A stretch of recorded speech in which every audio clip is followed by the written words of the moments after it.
बात पिता परमेश्वर, महान परमेश्वर।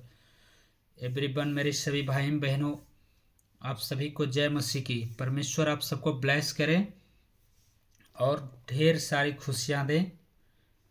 Hallelujah, thank you Lord Jesus. और एवरीवन, मेरे भाई बहनों, पिछले शनिवार को मैंने अपलोड किया था मत्ती की किताब से, नए नियम से, और मैं इस शनिवार को मरकुस रचित सुसमाचार को मैं अपलोड करने जा रहा हूं। और मेरे भाई बहनों, जहां तक मेरे मैसेज पहुंचते हैं और आप लोग के द्वारा इन मैसेज मिलते हैं, तो आप भी उन मैसेज को फॉलो करें, शेयर करें और उन भाई बहनों तक पहुंचाएं कि जिनके परमेश्वर को नहीं जानते हैं और उनके बारे में वो अनजान है। उन भाई बहनों तक बचाएं कि आपके द्वारा उनके रूह भी बचाए जाएं। इन पवित्र वचन को जो परमेश्वर ने अपनी गहरी भेदों को इन किताब में रखे हैं और उन किताब को बारे में उन भाई बहन नहीं जानते हैं कि पवित्र किताब भी परमेश्वर का है, तो इन वचनों के द्वारा उनको भी बताएं, समझाएं और उन मैसेज को फैलाएं और प्रभु के राज को आगे बढ़ाएं। हालेलुया।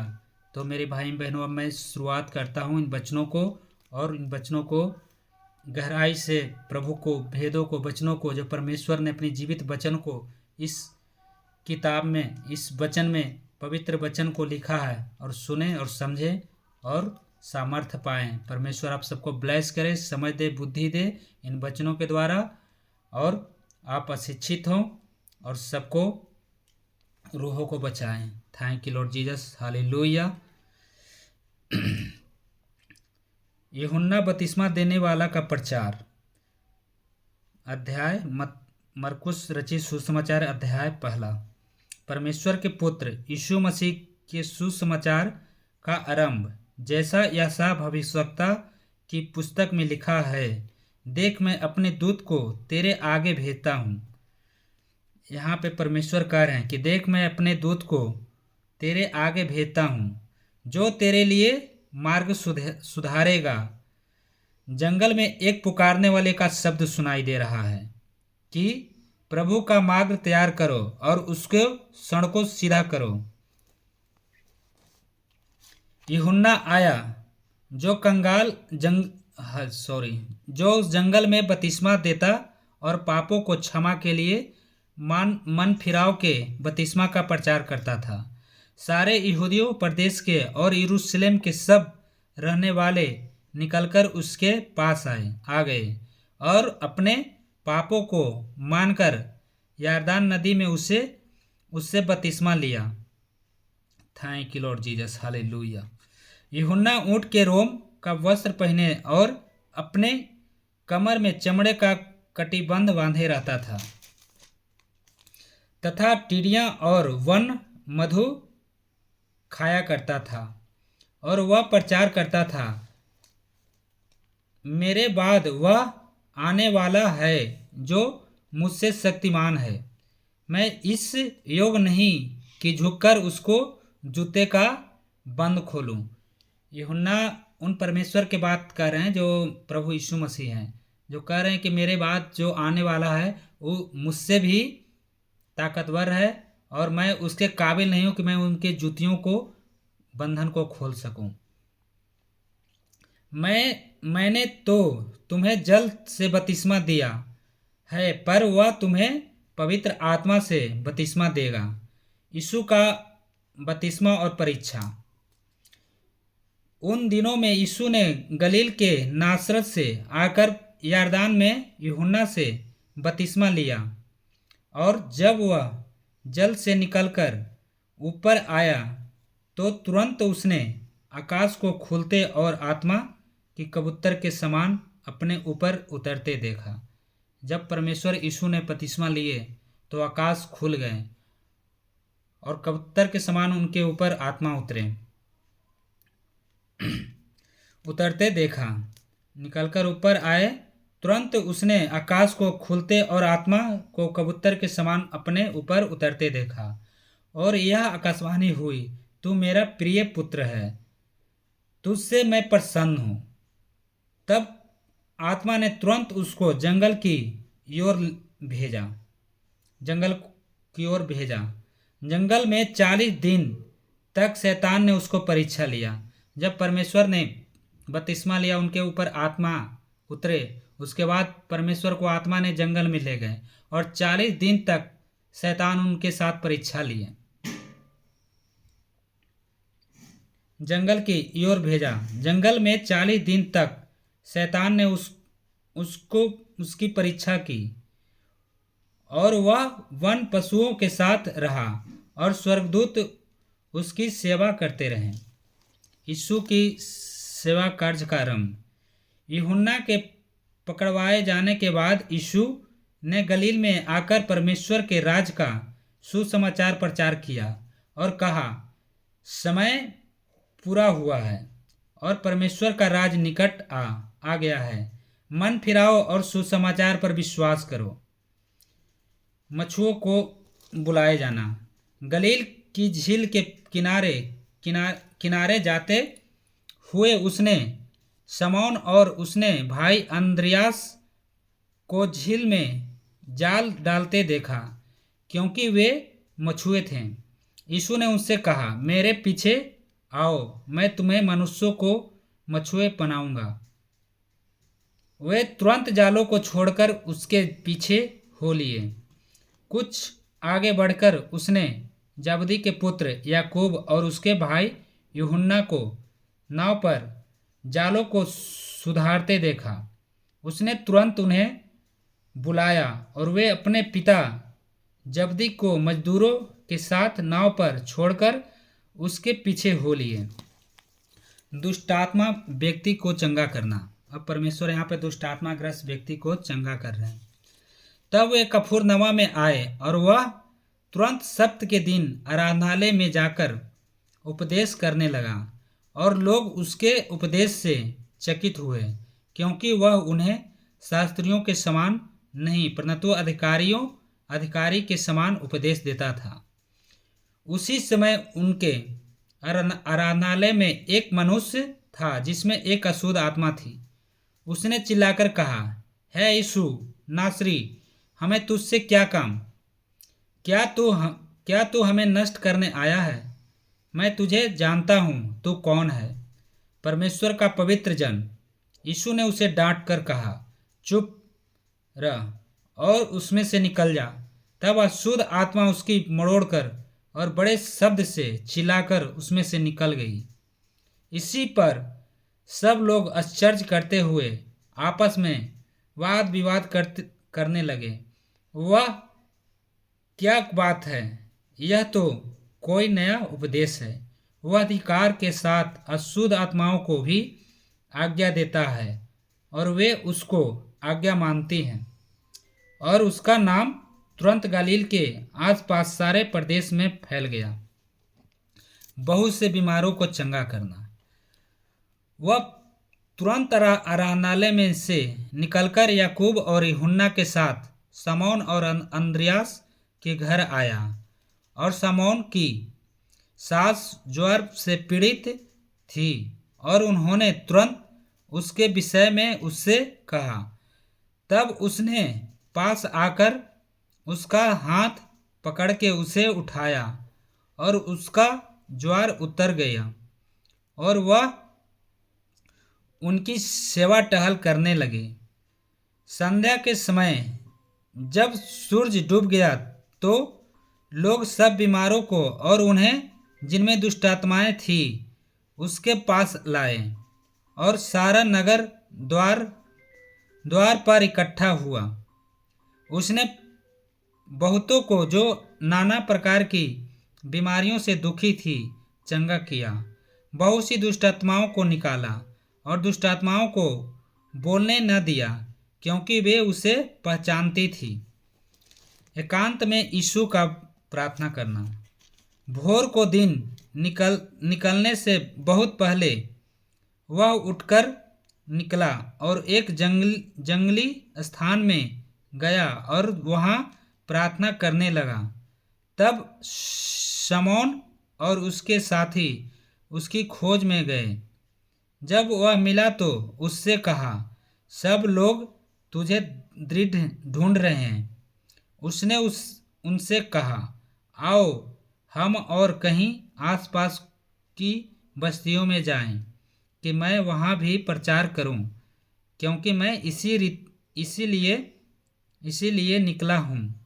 अतः वह सारे गलील में उनके आराधनालय में जा जाकर प्रचार करता हुआ दुष्टात्माओं को निकालता रहा। कोढ़ के रोगी को चंगा करना। एक कोढ़ी उसके पास आया, उससे विनती की और उसके सामने घुटने टेक कर उससे कहा, यदि तू चाहे तो मुझे शुद्ध कर सकता है। उसने उस पर तरस खाकर हाथ बढ़ाया और उसे छूकर कहा, मैं चाहता हूँ तू शुद्ध हो जा। और तुरंत उसका कोढ़ जाता रहा और वह शुद्ध हो गया। तब उसने उसे चिताकर तुरंत विदा किया और उससे कहा, देख, किसी से कुछ मत कहना, परंतु जाकर अपने आप को याजक को दिखा और अपने शुद्ध होने के विषय में जो कुछ मूसा ने ठहराया है उसे भेंट चढ़ा, कि उन पर गवाही हो। परंतु वह बाहर जाकर इस बात का बहुत प्रचार करने और यहाँ तक फैलाने लगा कि यीशु फिर खुल्ला नगर में न जा सका, परंतु बाहर जंगली स्थानों में रहा और चारों ओर से लोग उसके पास आते रहे। लकवे की रोगी को चंगा करना। कई दिन के बाद वह फिर कफरनहूम में आया और सुना गया कि वह घर में है। फिर इतने लोग इकट्ठा हुए कि द्वार के पास भी जगह नहीं थी और वह उन्हें वचन सुना रहा था। और लोग एक लकवे की रोगी को 4 मनुष्यों से उठवाकर उसके पास ले आए, परंतु जब वह भीड़ के कारण उसके निकट न पहुंच सके तो उन्होंने उन छत को जिसके नीचे वह था खोल दिया, और जब वे उसे उधेड़ चुके तो उस खाट को जिस पर लकवे का रोगी पड़ा था लटका दिया। यीशु ने उनका विश्वास देखकर उस लकवे के रोगी से कहा, हे पुत्र, तेरे पाप क्षमा हुए। तब कई शास्त्री जो वहाँ बैठे थे अपने अपने मन में विचार करने लगे, यह मनुष्य क्यों ऐसा कहता है? वह तो परमेश्वर को निंदा करता है। परमेश्वर को छोड़ और कौन पाप क्षमा कर सकता है? यीशु ने तुरंत अपनी आत्मा में जान लिया कि वे अपने मन में ऐसा विचार कर रहे हैं, और उनसे कहा, तुम अपने मन में यह विचार क्यों कर रहे हो? सहज क्या है? क्या लकवे की रोगी से यह कहना कि तेरे पाप क्षमा हुआ था, यह कहना कि उठ, अपनी खाट उठाकर चल फिर? परंतु जिससे तुम जान लो कि मनुष्य के पुत्र को पृथ्वी पर पाप क्षमा करने का भी अधिकार है। उसने उस लकवे के रोगी से कहा, मैं तुझसे कहता हूँ, उठ, अपनी खाट उठाकर अपने घर चला जा। वह उठा और तुरंत खाट उठाकर सबके सामने से निकलकर चला गया। इस पर सब चकित हुए और परमेश्वर को बड़ाई करके कहने लगे, हमने ऐसा कभी नहीं देखा। लेवी का बुलाया जाना। Thank you Lord Jesus, hallelujah. धन्यवाद यीशु पिता, महान परमेश्वर, आपकी तारीफ हो।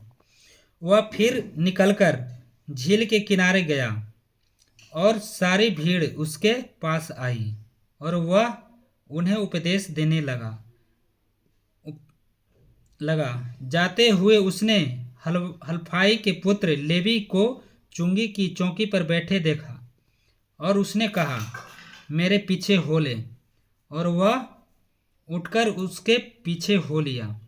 जब वह उसके घर में भोजन करने बैठा तब बहुत से चुंगी लेने वाले और पापी यीशु और उसके चेलों के साथ भोजन करने बैठे, क्योंकि वे बहुत से थे और उसके पीछे हो लिए थे। शास्त्रियों और फरीसियों ने यह देखकर कि वह तो पापियों और चुंगी लेने वालों के साथ भोजन कर रहा है, उसके चेलों से कहा, वह तो चुंगी लेने वाले और पापियों के साथ खाता पीता है। यीशु ने यह सुनकर उनसे कहा, भले चंगे को वैद्य की जरूर आवश्यकता है नहीं, परंतु बीमारों को है। मैं धर्मियों को नहीं परंतु पापियों को बुलाने आया हूँ। उपवास का प्रश्न। यूहन्ना के चेले और फरीसी उपवास करते थे, अतः उन्होंने आकर उससे यह कहा, यूहन्ना के चेले और फरीसियों के चेले क्यों उपवास रखते हैं, परंतु तेरे चेले उपवास नहीं रखते। यीशु ने उनसे कहा, जब तक दूल्हा बरातियों के साथ रहता है क्या वे उपवास कर सकते हैं? अतः जब तक दूल्हा उनके साथ है तब तक वे उपवास नहीं कर सकते हैं, परंतु वे दिन आएंगे तब दूल्हा उनसे अलग किए जाएंगे। Hallelujah, thank you Lord Jesus. इसलिए मेरे भाई बहनों, उस समय परमेश्वर के साथ जो चेले रहते थे उस समय उपवास नहीं करते थे, लेकिन परमेश्वर उन दिनों बताएं कि उस दिन आएंगे जिस दिन हम नहीं होंगे और मेरे कारण मनुष्य उपवास करेंगे। जैसे आज शनिवार का दिन है और फास्टिंग प्रेयर होते हैं, इसी इन दिनों के लिए, इन दिनों में फास्टिंग प्रेयर करना बहुत ज़रूरी है। और परमेश्वर इन बातों को भी इस वचन के द्वारा बोले हैं कि उन दिनों में मनुष्य उपवास करेंगे जब दूल्हा बरातियों से अलग हो जाएंगे तब। और आज के दिन हम लोग फास्टिंग करते हैं, परमेश्वर की आराधना करते हैं और इन पवित्र वचनों को ग्रहण करते हैं। और उपवास करने से हमें शक्ति मिलते हैं, हमें सामर्थ्य मिलते हैं और परमेश्वर उन शैतान के हर चंगुल से हमें दूर करते हैं। हालेलुया। इसलिए मेरे भाई बहनों, उपवास प्रेयर करना बहुत ज़रूरी है और आप लोग भी फास्टिंग प्रेयर ज़रूर करें। परमेश्वर आप सबको ब्लेस करें। उपवास नहीं कर सकते हैं तब तक वे दूल्हा उनके साथ, तब तक वे उपवास नहीं कर सकते हैं, परंतु वे दिन आएंगे जब दूल्हा उनसे अलग किए जाएगा, उस समय वे उपवास करेंगे।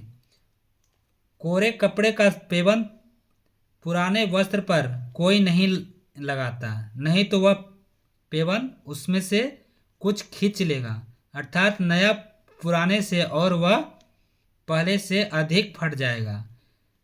नए दाखरस को पुरानी मास्कों में कोई नहीं रखता, नहीं तो दाखरस मास्कों को फाड़ देगा और दाखरस और मास्कों दोनों नष्ट हो जाएंगी, परंतु नया दाखरस नई मास्कों से भरा जाता है। सप्त का प्रभु। ऐसा हुआ कि वह सप्त के दिन खेतों में से होकर जा रहा था और उसके चेले चलते हुए बालें तोड़ने लगे। तब फरीसियों ने उससे कहा, देख, वे सब्त के दिन वह काम क्यों करते हैं जो उचित नहीं। उसने उनसे कहा, क्या तुमने यह कभी नहीं पढ़ा कि जब दाऊद को आवश्यकता हुई और जब वह और उसके साथी भूखे हुए तब उसने क्या किया था? उसने कैसे अत्यार महायाजक के समय परमेश्वर के भवन में जाकर भेंट की रोटियां खाई, जिसका खाना याजकों को छोड़ और किसी को भी उचित नहीं, और अपने साथियों को भी दी। तब उसने उनसे कहा, सब्त का दिन मनुष्य के लिए बनाया गया है, न कि मनुष्य सब्त के दिन के लिए। इसलिए मनुष्य का पुत्र सब्त के दिन का भी स्वामी है। Hallelujah, thank you Lord Jesus. महान परमेश्वर। तो मेरे भाई बहनों, यहाँ पर कहते हैं कि सब्त के दिन कुछ नहीं करना चाहिए, और यहाँ पर प्रभु कहते हैं कि सब्त के दिन भी हम सब कुछ कर सकते हैं और कोई मान्य नहीं हो। इसलिए यहाँ पे परमेश्वर कहते हैं कि हम सब्त का दिन का भी परमेश्वर हैं। सूखे हाथ वाले मनुष्यों को चंगा करना। वह फिर आराधनालय में गया। वहाँ एक मनुष्य था जिसका हाथ सूख गया था, और वे उस पर दोष लगाने के लिए उसकी घात में लगे हुए थे कि देखो वह सब्त के दिन उसे चंगा करता है कि नहीं। उसने सूखे हाथ वाले मनुष्य से कहा, बीच में खड़ा हो। और उसने कहा, क्या सब्त के दिन भला करना उचित है या बुरा करना, प्राण को बचाना या मारना? पर वे चुप रहे। उसने उनके मन की कठोरता से उदास होकर उनको क्रोध से चारों ओर देखा और उस मनुष्य से कहा, अपना हाथ बढ़ा। उसने बढ़ाया और उसका हाथ अच्छा हो गया। तब फरीसी बाहर जाकर तुरंत हिरोदियों के साथ उसके विरोध में सम्मित करने लगे कि उसे किसी प्रकार नष्ट करें। भीड़ का यीशु के पीछे हो लेना। यीशु अपने चेलों के साथ झील की ओर चला गया और गलील से एक बड़ी भीड़ उसके पीछे हो ली। और यहूदियों और यरूशलेम और इदुमियों और यरदन के पार और सूर और सैदा के आसपास से एक बड़ी भीड़ यह सुनकर कि वह कैसे अचंभा के काम करता है उसके पास आई। उसने अपने चेलों से कहा, भीड़ के कारण एक छोटी नाव मेरे लिए तैयार रहे ताकि वे मुझे दबा न सके, क्योंकि उसने बहुतों को चंगा किया था। इसलिए जितने लोग रोगग्रस्त थे उसे छूने के लिए उस पर गिर पड़ते थे। अशुद्ध आत्माएं भी जब उसे देखती थी तो उसके आगे गिर पड़ती थी और चिल्लाकर कहती थी कि तू परमेश्वर का पुत्र है। और उसने उन्हें बहुत चिताया कि मुझे प्रकट न करना। 12 प्रेतों को नियुक्ति। फिर वह पहाड़ पर चढ़ गया और जिन्हें वह चाहता था उन्हें अपने पास बुलाया और वे उसके पास आए। तब अपने 12 पुरुषों को नियुक्त किया कि वे उसके साथ साथ रहे और वह उन्हें भेजे कि वे प्रचार करें और दुष्टात्माओं को निकालने का अधिकार रखें। अब यहाँ पे परमेश्वर ने अपने 12 लोगों को बुलाए और अपना चेला बनाए और उन्हें अधिकार दिए उन दुष्ट आत्माओं पर कि उनके बीमारों को ठीक करे और उनके अंदर से दुष्ट आत्माओं को मनुष्यों को ठीक करे, दुष्ट आत्माओं को निकालने पर का अधिकार रखे। वे ये हैं, शमौन जिसका नाम उसने पतरस रखा, और जबदी का पुत्र याकूब और याकूब का भाई यूहन्ना जिनका नाम उसने बुआ नरगिस अर्थात गर्जन का पुत्र रखा, और अंद्रियास और फिलिप्स और वेलतुलमे और मत्ती और थोमा और हल्फाई का पुत्र याकूब और तद्दे और शमौन काननी और यहूदा इस्करियोती जिसने उसे पकड़वा भी दिया। यीशु और बेलजेबुल। जब वह घर में आया और ऐसी भीड़ इकट्ठी हो गई कि वे रोटी भी न खा सके, जब उसके कुटुंबियों ने यह सुना तो वे उसे पकड़ने के लिए निकले, क्योंकि वे कहते थे कि उसका चित्त ठिकाने नहीं है। शास्त्री जो यरूशलेम से आए थे यह कहते थे कि उसमें शैतान है और वह दुष्टात्माओं का सरदार की सहायता से दुष्टात्माओं को निकालता है। इसलिए वह उन्हें पास बुलाकर उनसे दुष्टात्माओं में कहने लगा, शैतान कैसे शैतान को निकाल सकता है? यदि किसी राज्य में फूट पड़े तो वह राज्य कैसे स्थिर रह सकता है? और यदि किसी घर में फूट पड़े तो वह घर कैसे स्थिर रह सकेगा।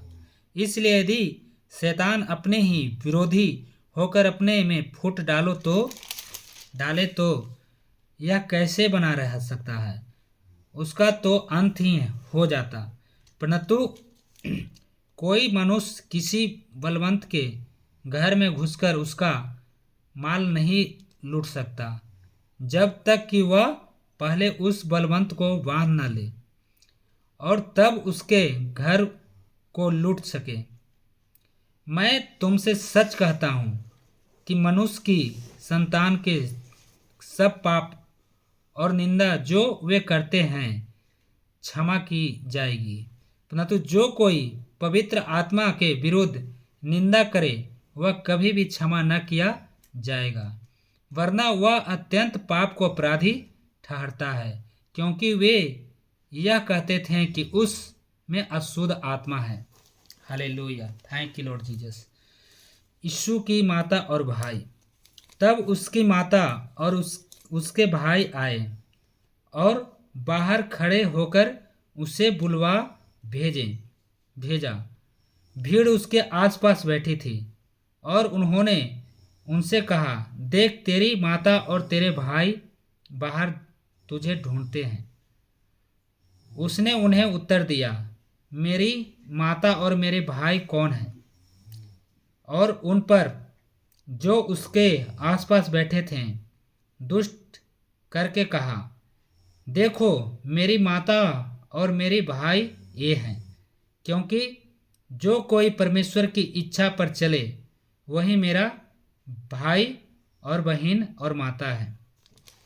बीज बोने वाले का दृष्टांत। वह फिर झील के किनारे उपदेश देने लगा और ऐसी बड़ी भीड़ उसके पास इकट्ठी हो गई कि वह झील में एक नाव पर चढ़कर बैठ गया और सारी भीड़ भूमि पर झील के किनारे खड़ी रही और वह उन्हें दृष्टांत में बहुत सी बातें सिखाने लगा और अपने उपदेश में उनसे कहा, सुनो, एक बोने वाला बीज बोने निकला। बोते समय कुछ मार्ग के किनारे गिरा और पक्षियों ने आकर उसे चूम लिया। कुछ पथरीली भूमि पर गिरा जहाँ उसकी बहुत मिट्टी न मिलनी और गहरी मिट्टी न मिलने के कारण जल्द उग आया और तब जब सूरज निकला तो जल गया और जड़ न पकड़ने के कारण सूख गया। कुछ झाड़ियों में गिरा और झाड़ियों ने बढ़कर उसे दबा दिया और वह फल न लाया। परंतु कुछ अच्छी भूमि पर गिरा और वह उगा और बढ़कर फलवंत हुआ, और कोई 30 गुना और कोई 60 गुना और कोई 100 गुना फल लाया। तब उसने कहा, जिसके पास सुनने के लिए कान हो वह सुन ले। दृष्टांत का उद्देश्य। जब वह अकेला रह गया तो उसके साथियों ने उन 12 समेत उससे उन दृष्टांतों के विषय में पूछा। उसने उनसे कहा, तुमको तो परमेश्वर के राज का भेद की समझ दी गई है, परंतु बाहर वाले के लिए सब बातों दृष्टांत में होती है, इसलिए कि वे देखते हुए देखे और उन्हें सुझाई न पड़े, और सुनते हुए सुने और न समझे, ऐसा न हो कि वे फिरे और क्षमा किए जाएं। बीज बोने वाला दृष्टांत की व्याख्या। फिर उसने उनसे कहा, क्या तुम यह दृष्टांत नहीं समझते? तो फिर और सब दृष्टांतों को कैसे समझोगे? बोने वाला वचन बोता है जो मार्ग के किनारे के हैं, जहाँ वचन बोया जाता है। ये वे हैं कि जब उन्होंने सुना तो शैतान तुरंत आकर वचन को जो उनमें बोया गया था उठा ले जाता है। वैसे ही जो पथरीली थैंक यू लॉर्ड जीसस भूमि पर बोए जाते हैं वे हैं जो वचन को सुनकर तुरंत आनंद से ग्रहण कर लेते हैं, परंतु अपने भीतर जड़ न रखने के कारण वे थोड़े ही दिनों के लिए रहते हैं। इसके बाद जब वचन के कारण उन पर क्लेश या उपद्रव होता है तो वे तुरंत ठोकर खाते हैं। जो झाड़ियाँ में बोए गए हैं वे हैं जिन्होंने वचन सुना और संसार की चिंता और धन का धोखा और अन्य वस्तुओं का लोभ उनमें समाकर वचन को दबा देता है और वह निष्फल रह जाता है। और जो अच्छी भूमि में बोए गए थे वे ये हैं जो वचन सुनकर ग्रहण करते हैं और फल लाते हैं, कोई 30 गुना, कोई 60 गुना और कोई 100 गुना। दीपक का दृष्टांत। उसने उनसे कहा, क्या दिए को इसलिए लाते हैं कि पैमाने या खाट के नीचे रखा जाए? क्या इसलिए नहीं कि तिब्बत पर रखा जाए? क्योंकि कोई वस्तु छिपी नहीं, परंतु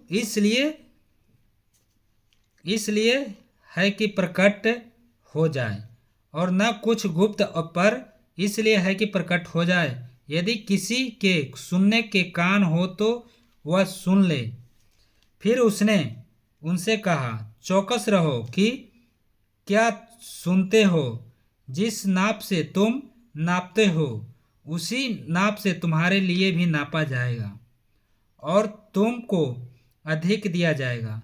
क्योंकि जिसके पास है उसको दिया जाएगा और जिसके पास नहीं है उससे वह भी उसके पास है ले लिया जाएगा।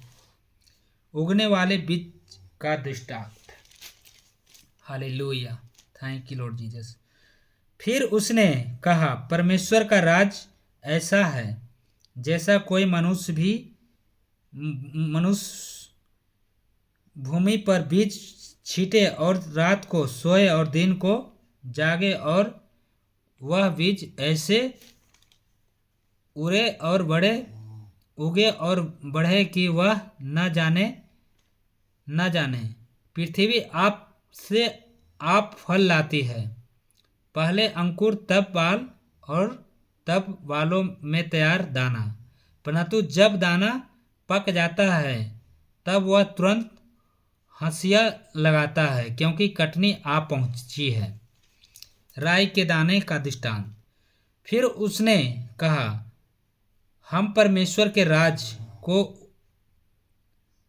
उपमा किससे दें और किस दृष्टांत से उसका वर्णन करें? वह राई के दाने के समान है। जब भूमि में बोया जाता है तो भूमि के सब बीजों से छोटा होता है, परंतु जब बोया गया तो उगकर सब साग पात से बड़ा हो जाता है और उसकी ऐसी बड़ी डालियां निकलती है कि आकाश के पक्षी उसके छाया में बसेरा कर सकते हैं।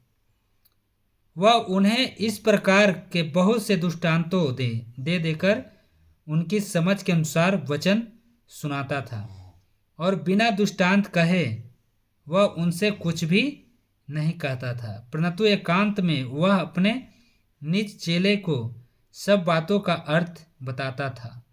आंधी को शांत करना। उसी दिन जब सांझ हुई तो उसने चेलों से कहा, आओ हम पार चलें।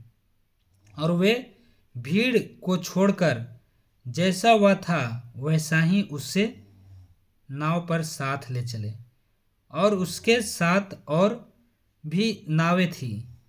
तब बड़ी आंधी आई और लहरें नाव पर यहाँ तक लगी कि वह पानी से भरी जाती थी, पर वह अब पिछले भाग में गद्दी पर सो रहा था। तब उन्होंने उसे जगाकर उससे कहा, हे गुरु, क्या तुझे चिंता नहीं कि हम नष्ट हुए जाते हैं? तब उसने उठकर आंधी को डांटा और पानी से कहा, शांत रह, थम जा। और आंधी थम गई और बड़ा चैन हो गया। Hallelujah, thank you Lord Jesus. और उन्होंने कहा, तुम क्यों डरते हो? क्या तुम्हें अब तक विश्वास नहीं? वे बहुत ही डर गए और आपस में बोले, यह कौन है कि आंधी और पानी भी उसकी आज्ञा मानते हैं। दुष्ट आत्मा ग्रस्त व्यक्ति को चंगा करना। फिर देखिए यहाँ पे एक और व्यक्ति को परमेश्वर चंगा करते हैं, एक दुष्ट आत्मा से ग्रस्त है। वे झील के पार ग्रेसियोनियों के देश में पहुंचे। जब वह नाव पर से उतरा तो तुरंत एक मनुष्य जिसमें अशुद्ध आत्मा थी कब्रों से निकल कर उसे मिला। वह कब्रों में रहा करता था और कोई उसे संकलों से भी न बांध सकता था, क्योंकि वह बार बार बेड़ियां और संकलों से बांधा गया था।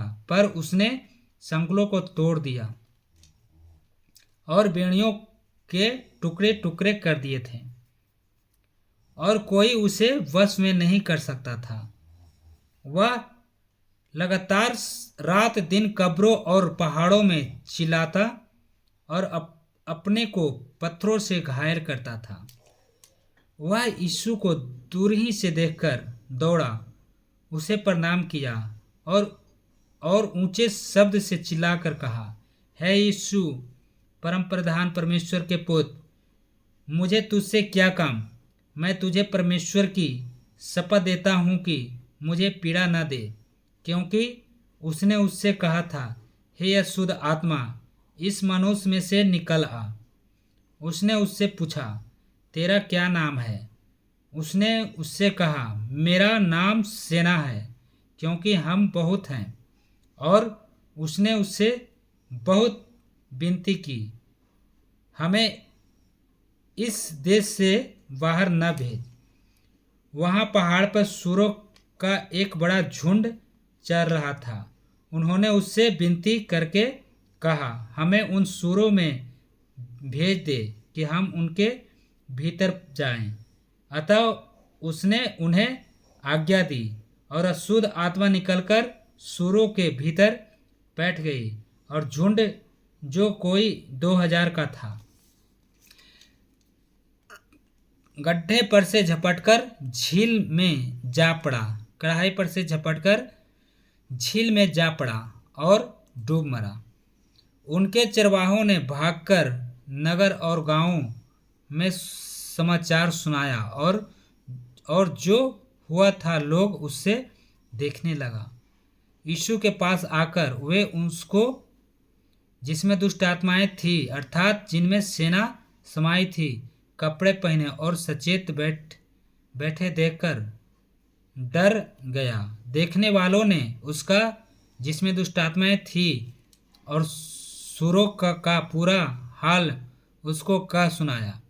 तब वे उससे विनती करके कहने लगे कि हमारी सीमा से चला जा।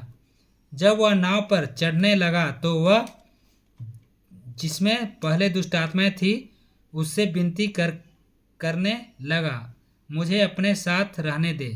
परंतु उसने उसे आज्ञा न दी और उससे कहा, अपने घर जाकर अपने लोगों को बता कि तुझ पर दया करके प्रभु ने तेरे लिए कैसे बड़े काम किए हैं। वह जाकर दिकपुलिस में इस बात का प्रचार करने लगा कि यीशु ने मेरे लिए कैसे बड़े काम किए, और सब लोग अचंभा करते थे। Hallelujah, thank you Lord Jesus. महान परमेश्वर, आपके नाम की तारीफ हो। हालेलुया। याईर की मृत पुत्री और एक रोगी स्त्री। अब देखिए यहाँ पे एक मृत पुत्री और एक रोगी स्त्री को भी परमेश्वर कैसे ठीक करते हैं।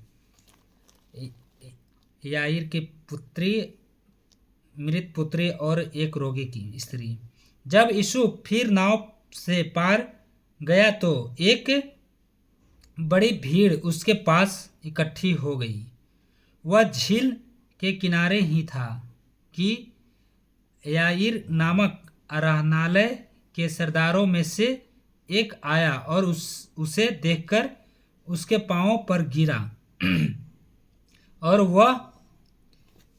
और यह कहकर उससे बहुत विनती की कि मेरी छोटी बेटी मरने पर है, तो आकर उस पर हाथ रख कि वह चंगी होकर जीवित रहे। तब वह उसके साथ चला और बड़ी भीड़ उसके पीछे हो ली, यहाँ तक कि लोग उस पर गिर पड़ते थे। एक स्त्री थी जिसके 12 वर्ष से लहू बहने का रोग था। उसने बहुत वैद्यों से बड़ा दुख उठाया और अपना सब माल व्यय करने पर भी उसे कुछ लाभ न हुआ था। वो अपना सारा धन लगा दिए, फिर भी उस स्त्री ने ठीक नहीं हुई थी उस लहू बहने की बीमारी के लिए, परंतु और भी रोगी हो गई थी। वह यीशु की चर्चा सुनकर भीड़ में उसके पीछे से आई और उसके वस्त्र को छू लिया, क्योंकि वह कहती थी कि यदि मैं उसके वस्त्र ही को छू लूँगी तो चंगी हो जाऊंगी। Thank you Lord Jesus. देखिए मेरे भाई बहनों, सबसे बड़ी बात है कि विश्वास, और इस स्त्री के अंदर सबसे बड़ी बात क्या थी? विश्वास थी। उसने विश्वास किया कि हमने इतना जगह दिखाकर थक गया, अपनी धन दौलत को लुटा दिया, फिर भी ठीक नहीं हुआ, लेकिन अगर हम परमेश्वर का, उनकी कपड़ों को मैं छू लूँगी तो मैं चंगा हो जाऊंगी। और उन्होंने अपने अंदर विश्वास को जगाया और वह सही विश्वास के साथ उनके कपड़ों को छुआ और उस लहू बहने की बीमारी से उस बहन ने आज़ाद हुआ, जिसके अंदर 12 साल से उस लहू बहने की बीमारी थी। ऐसा विश्वास होना चाहिए। अगर ऐसा विश्वास आपके अंदर होगा, जिस दिन हो जाएगा, अगर आप किसी भी बीमारी, क्यों ना बड़ा बीमारी से आप ग्रसित हैं, आप यीशु के नाम में चंगा किए जाएंगे। Hallelujah, thank you Lord Jesus. क्योंकि वह कहती थी यदि मैं उसके वस्त्र ही को छू लूँगी तो चंगी हो जाऊंगी, और तुरंत उसका लहू बहना बंद हो गया और उसने अपनी देह में जान लिया कि मैं उस बीमारी से अच्छी हो गई हूँ। यीशु ने तुरंत अपने में जान लिया कि मुझ में से सामर्थ्य निकली है, और भीड़ में से पीछे फिरकर पूछा, मेरा वस्त्र किसने छुआ? उसके चेलों ने उससे कहा, तू देखता है कि भीड़ तुझ पर गिर पड़ती है और तू कहता है कि किसने छुआ? लेकिन मेरे भाई बहनों, परमेश्वर ने जान लिया कि मुझे किसी ने छुआ है, बड़ी सामर्थ्य के साथ मेरे अंदर से सामर्थ्य निकली है। तब परमेश्वर ने मुड़कर अपने चेलों से कहते हैं कि किसी ने बड़े विश्वास के साथ मुझे टच किया है, मुझे कपड़ों को छुआ है। लेकिन उनके चेलों अनविश्वास थे और कहते कि देख प्रभु, तू तो जानता है कि इतनी भीड़ है कि गिर पड़ते हैं तुम्हारे ऊपर, तो मैं कैसे बताऊं कि किसने छुआ है? लेकिन परमेश्वर फिर कहते हैं कि किसी ने अपनी सामर्थ्य और अपनी विश्वास के साथ मुझे कोई छुआ है, क्योंकि परमेश्वर को जानकारी हो चुका था और समझ चुके थे। मुझ में से सामर्थ्य निकली है, और भीड़ में से पीछे फिरकर पूछा, मेरा वस्त्र किसने छुआ? उसके चेलों ने उससे कहा, तू देखता है कि भीड़ तुझ पर गिरी पड़ती है और तू कहता है कि किसने मुझे छुआ? तब उसने उसे देखने के लिए जिसने यह काम किया था चारों ओर दृष्टि की।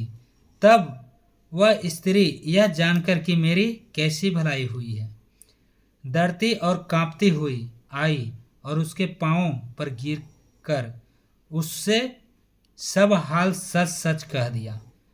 और जब परमेश्वर ने इस बात को बताया तो स्त्री उन 5000 आदमियों की भीड़ में आकर अपना सारा हाल सुनाया। वो लजाई नहीं कि मुझे इस बीमारी से हम ग्रसित हैं।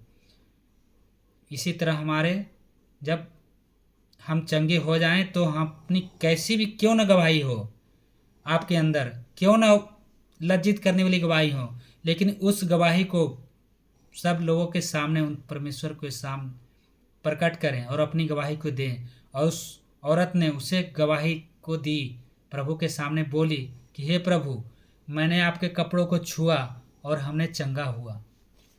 उस भीड़ में उस औरत लजाई नहीं, उस भीड़ में सबके सामने आकर बोली, डरती और कांपती हुई आई और उसके पांवों पर गिरकर उसने सच सच कह दिया। उसने उससे कहा, पुत्री, तेरे विश्वास तुझे चंगा किया। हालेलुया। फिर परमेश्वर ने खुश होकर कहा कि तेरा विश्वास ने तुझे चंगा किया। पहला विश्वास ने तुम्हें चंगा किया कि तूने कपड़ों को छुआ। दूसरी बात, तूने अपनी सच्चाई को बताया सबके सामने। जा, तेरा विश्वास के द्वारा तू चंगा हो गई। परमेश्वर यहाँ पे ब्लेस किए। कुशल से जा और अपनी इस बीमारी से बची रह। वह यह कर ही रहा था कि आराधनालय के सरदार के घर से लोगों ने आकर कहा, तेरी बेटी तो मर गई है, तब गुरु को क्यों दुख देता है। अब जिसकी पुत्री वो बीमार थी, वो उन्होंने ले जा रहे थे वहाँ पे, और फिर जा ही रहे थे प्रभु यीशु, तो उनके कुछ आदमियों ने उनके घर से आए और कहते हैं कि जिसके लिए परमेश्वर जा रहे हैं वो तो मर गई है, तो फिर क्यों मेरे गुरु को दुख दे रहा है। उनके चेला सब कह रहे हैं उनसे कि मेरे गुरु को आप दुख देने क्यों ले जा रहे हैं, वहाँ पे मत ले जा, मना कर रहे हैं। तो जो बात वे कह रहे थे उसी को यीशु ने अनसुनी करके आराधनालय के सरदार से कहा, मत डर, केवल विश्वास रख। और उसने पतरस और याकूब के भाई यूहन्ना को छोड़ अन्य किसी को अपने साथ आने न दिया। आराधनालय के सरदार के घर में पहुंचकर उसने लोगों को बहुत रोते और बिलख चिल्लाते देखा। तब उसने भीतर जाकर उनसे कहा, तुम क्यों हल्ला मचाते और रोते हो। लड़की मरी नहीं है परंतु सो रही है। वे उसकी हंसी करने लगे, परंतु उसने सबको निकालकर लड़की के माता पिता और अपने साथियों के साथ भीतर, जहां लड़की पड़ी थी, गया और लड़की का हाथ पकड़कर उससे कहा,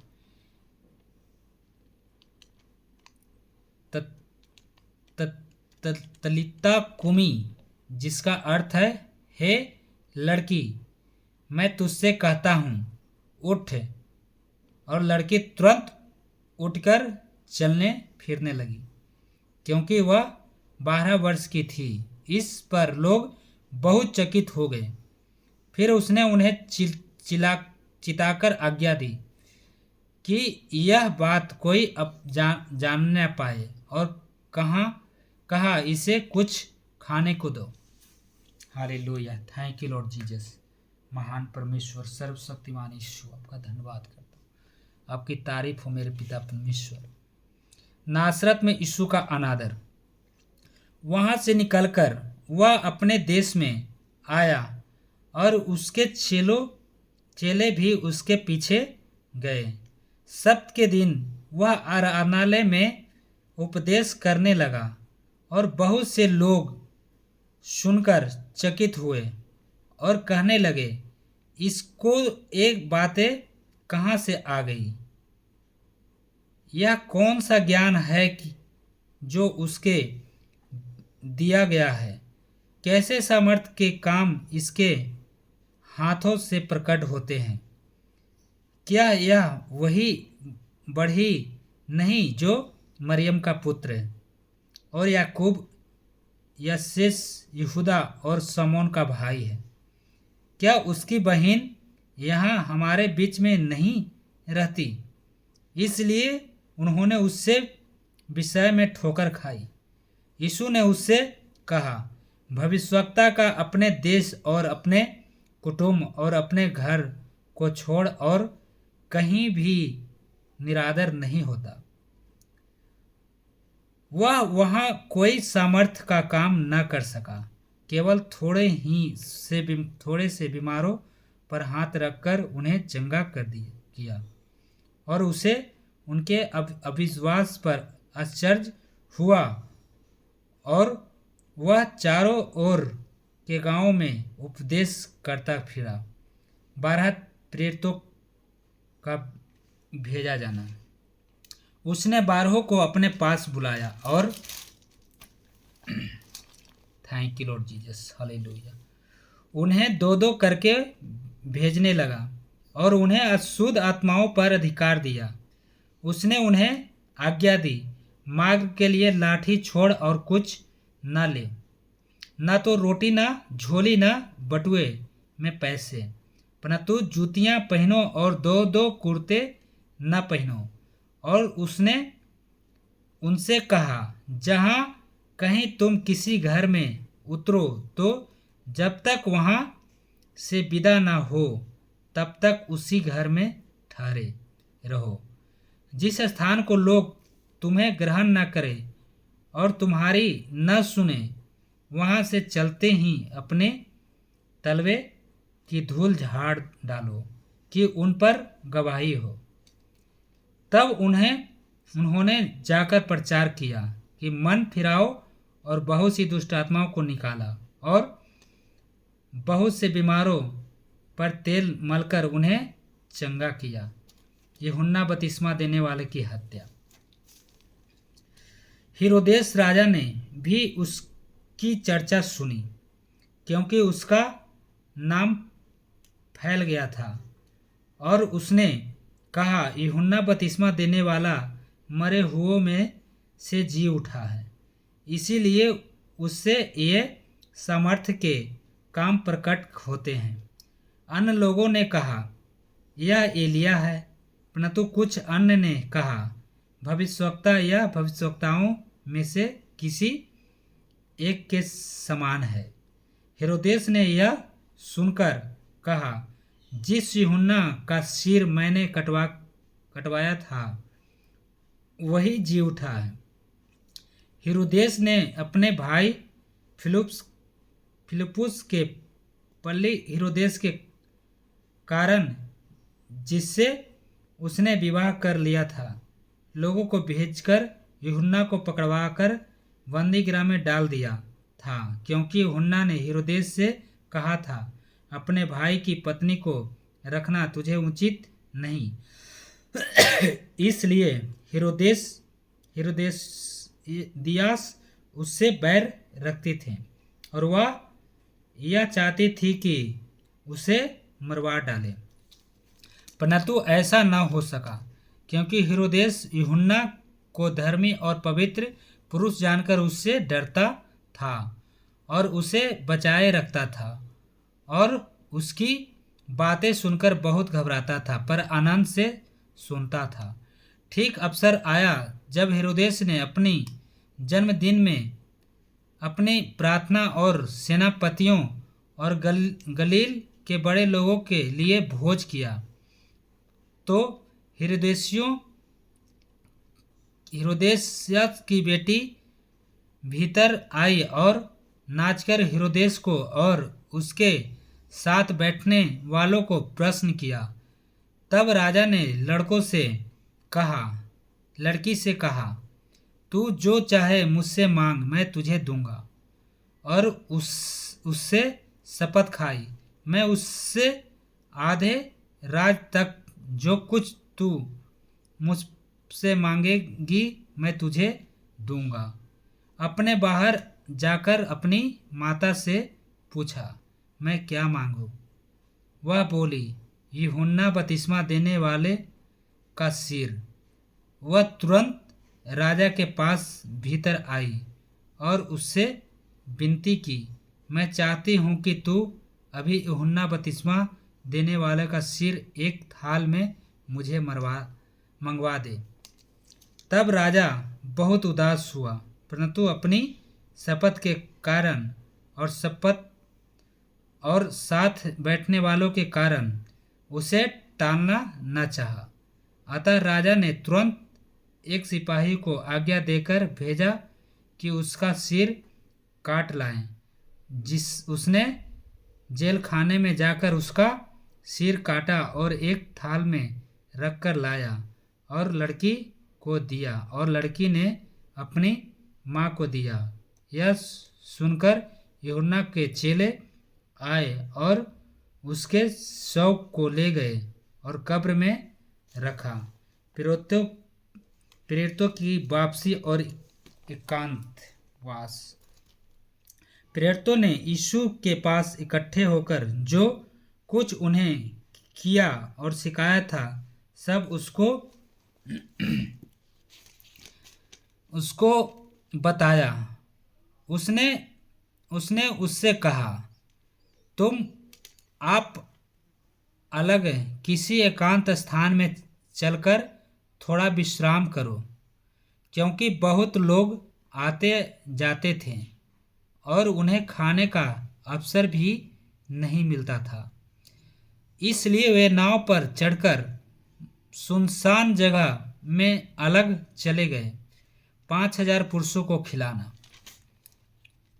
बहुतों ने उन्हें जाते देखकर पहचान लिया और सब नगरों से इकट्ठे होकर वह पैदल दौड़े और उनसे पहले जा पहुँचे। उसने उतर कर बड़ी भीड़ देखी और उन पर तरस खाया, क्योंकि वे उन भेड़ों के समान थी जिनका कोई रखवाला न ही, और वह उन्हें बहुत सी बातें सिखाने लगा। जब दिन बहुत ढल गया तो उसके चेले उसके पास आकर कहने लगे, यह सुनसान जगह है और दिन बहुत ढल गया है। उन्हें विदा कर कि चारों ओर के गांवों और बस्तियों में जाकर अपने लिए कुछ खाने को मोल ले। उसने उत्तर दिया, तुम ही उन्हें खाने को दो। उन्होंने उससे कहा, क्या हम 100 दिनार की रोटियां मोल ले और उन्हें खिलाए? तो उनसे कहा, जाकर देखो तुम्हारे पास कितने रोटियां हैं। उन्होंने मालूम करके कहा, 5 और 2 मछली। तब उसने उन्हें आज्ञा दी कि सबको हरी घास पर पाती से बैठा दो। वे 100 और 50 करके पाती बैठ गए। उसने उन 5 रोटियों को और 2 मछलियों को लिया और स्वर्ग की ओर देखकर धन्यवाद किया और रोटियां तोड़ कर चेलों को देता गया कि वे लोगों को परोसे, और वे 2 मछलियों भी उन सब में बांट दी। सब खाकर तृप्त हो गए और उन्होंने टुकड़ों से 12 टोकरियां भर कर उठाई, और कुछ मछलियों से भी। जिन्होंने रोटियां खाई वे 5,000 पुरुष थे। यीशु का पानी पर चलना। तब उसने तुरंत अपने चेलों को नाव पर चढ़ने के लिए विवश किया कि वे उससे पहले उस पार बेलसैदा को चले जाएं, जब तक कि वह लोगों को विदा करे। उन्हें विदा करके वह पहाड़ पर प्रार्थना करने को गया। जब सांझ हुई तो नाव झील के बीच में थी और वह अकेला भूमि पर था। जब उसने देखा कि वे खेते घबरा गए हैं, क्योंकि हवा उनके विरुद्ध थी, तो रात के 4 पहर के निकट वह झील पर चलते हुए उनके पास आए और उनसे आगे निकल जाना चाहता था, परंतु उन्होंने उसे झील पर चलते देखकर समझा कि भूल है और चिल्ला उठे, क्योंकि सब उसे देखकर घबरा गए थे। पर उसने तुरंत उनसे बातें की और कहा, ढाढ़स बांधो, मैं हूँ, डरो मत। तब वह उनके पास नाव पर आया और हवा थम गई और वे बहुत ही आश्चर्य करने लगे। वे उन रोटियों के विषय में न समझे थे, क्योंकि उनके मन कठोर हो गए थे। गौत्रसारथ से रोगियों को चंगा करना। वे पार उतरकर सारथ में पहुंचे और नाव घाट पर लगाई। जब वे नाव पर से उतरे तो लोग तुरंत उसको पहचान कर आसपास के सारे देश में दौड़े और बीमारों को खाटों पर डालकर जहां जहां समाचार पाया कि वह है वहां वहां लिए फिरे। और जहां जहां वह गांवों, नगरों या बस्तियों में जाता था, लोग बीमारों को बाजारों में रखकर उससे विनती करते थे कि वह उन्हें अपने वस्त्र के आंचल ही को छू लेने दे, और जितने उसे छूते थे सब चंगा हो जाते थे। हालेलुया, आमीन। Thank you Lord Jesus. महान परमेश्वर आपको दया करें। Hallelujah, thank you Lord Jesus, thank you Lord Jesus. Hallelujah, God bless you.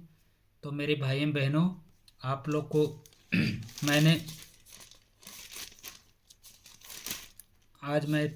मैं इस वक्त मरकुस रति सुसमाचार अध्याय 1 से लेकर 6 अध्याय तक मैंने पढ़ा।